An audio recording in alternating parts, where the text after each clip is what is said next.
sáré fún ẹ níṣẹ́ tó lè fi gba dúkìá, tó lè fi gba property, tó lè fi gba owó, tó lè fi gba nǹkan gidi jáde lọ́wọ́ ọkùnrin tó stingy yẹn. Mo máa fún ẹ níṣẹ́ yẹn. Sórí ọkùnrin tí ìwọ béèrè owó lọ́wọ́ ẹ̀ tó sọ fún ẹ pé owó tó béèrè yẹn ó ti pọ̀ jù, òun ò ní. Irọ́ ni o. Ó fi times 2 ẹ̀ ó fi ń bẹ obìnrin mi. Nítorí pé àwọn yẹn mẹ ọmọ ẹnu ẹ̀, nítorí pé ọmọ bọ́ ṣe ń tọ̀ nínú ayé. Nítorí pé wo ò tí mọ bọ́ ṣe ń tọ̀ ni. Àbí kó jẹ́ wípé ibi tí wọ́n ti ń tọ̀ wrong way ni wọ́n ti ń tọ̀. Sórí tó bá fẹ́ try iṣẹ́ yìí tó dẹ̀ fẹ́ jẹ́ kó ṣiṣẹ́ fún ẹ. Torí iṣẹ́ tó pàtàkì sí mi ni.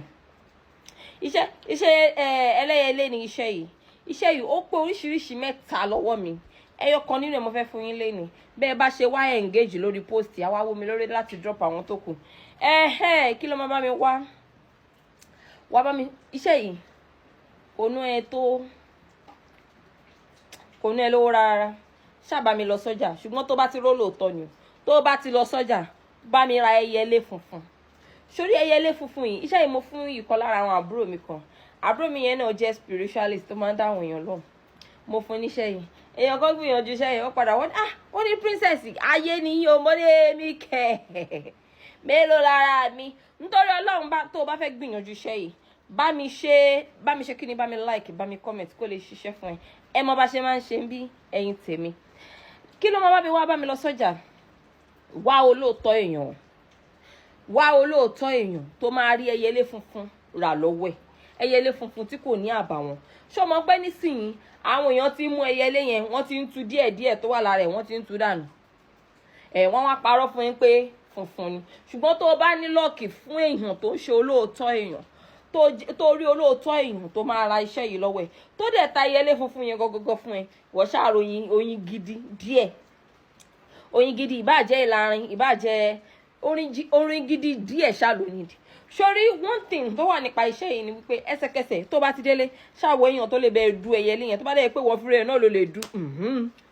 Tó bá ṣe ń du ẹyẹlé yẹn báyìí, tó ṣe ń du ẹyẹlé yẹn, wàá gba ẹ̀jẹ̀ ẹyẹlé yẹn, wàá gbà sínú ike kan. Sórí ẹ̀jẹ̀ yẹn kò gbọ́dọ̀ pé 1 minute péré báyìí, kò gbọ́dọ̀ pé bá ń lẹ̀. Ó máa dì ní. Ẹsẹ̀kẹsẹ̀ tí ẹ̀jẹ̀ ẹyẹlé yẹn ti ń dà sínú ike tó fi gbà yẹn, wàá mú oyin tó rà yẹn, oyin gidi yẹn, wá dà sínú ẹ̀. Má jẹ́ kó oyin yẹn pọ̀ jù o, má jẹ́ kí ó pọ̀ ju ẹ̀jẹ̀ yẹn lọ o. Ìwọ wá dà sínú ẹ̀. Sórí tó bá ti dà sí, wá gbé dání bá, wá dà níyàn sí kó bẹ̀rẹ̀ sí ń gbàdúrà. Kó sọ wípé gbogbo ẹnikẹ́ni tó bá lo iṣẹ́ yìí fún, tó bá ṣe ń béèrè ológun lọ́gọ̀ báyìí, bẹ́ẹ̀ ni kó máa fún ẹ. Bẹ́ẹ̀ ni kó máa ṣe kí ni? Bẹ́ẹ̀ ni. Sórí máa friend ẹ̀yìn àló lówó lọ́wọ́ sẹ̀. Wo tí n bá sọ àṣírí nǹkan táwọn gẹ́ẹ̀sì wá ń ṣe lórí àwọn máa friend yín níbí, tí n bá sọ fún ẹ, ò ní jókòó tẹ̀tẹ̀rẹ̀.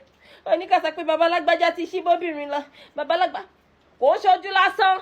Tó bá ti mọ pọ́kọ gidi ló fẹ́, tó ti mọ pé èèyàn gidi lọ́kọ ẹ̀, ó dẹ̀ rí pé babalágbájá ti ṣí, ó dẹ̀ jókòó. Jẹ́ kó máa tẹ̀ lórí TikTok àwọn motivational talker, àwọn motivational speaker yín gan, wọ́n wá síbi wọ́n wá ń ṣáájú. Ọmọ bí tó ń tọ̀ lọ, èyí tí ò wá bínú wọn, gbogbo wọn lọ́mọ bí tó ń tọ̀ jọ máa tàn ẹ́, ọkọ máa wọ́n lóde. Sórí ìwọ tó bá fẹ́ gbà nǹkan lọ́wọ́ chief honourable minister president yẹn, wọ́n ṣàmú iṣẹ́ yẹn. Sórí ó mọ̀ pé ó ti mísì gbogbo ẹ̀ papọ̀, ó ti mísì méjèèjì together, ó ti dà níyàn sí. Iṣẹ́ ìkànṣe èèyàn kan nìkan ló lè lò fún un. Mi ò kọ́ yín ṣìnà, Ọlọ́run rí mi o, ọwọ́ mi màrè funfun nẹ́nẹ́. Ṣùgbọ́n tó bá ti mọ̀ wípé oníjú 2 mẹ́ta lọ, ó lè lò fún wọn náà. Kò sí ní tó burú nù ẹ̀. Ó máa ṣiṣẹ́.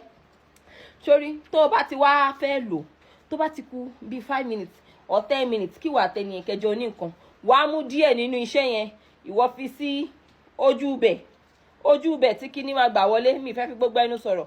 Ojú ibẹ̀ tí kíní máa gbà wọlé, ìwọ ṣàfi síbẹ̀.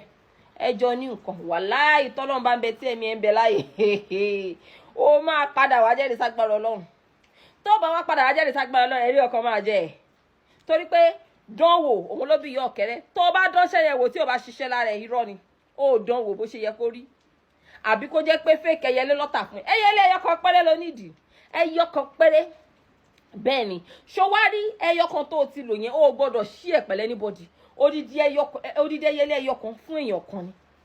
Ẹyẹlé odidi ẹyọkan ẹ̀jẹ̀ fún èèyàn kan. Ṣọwárí èyí tó kù, ẹran ẹyẹlé tó kù, wọ́n sọ pé ẹ̀yin kan máa ń jẹ. Tó bá fẹ́ jẹ, ó lè jẹ. A máa fi bá ẹlòmíì ṣàṣejẹ.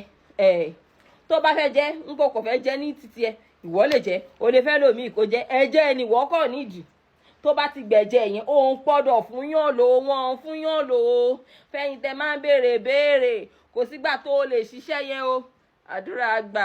God bless you.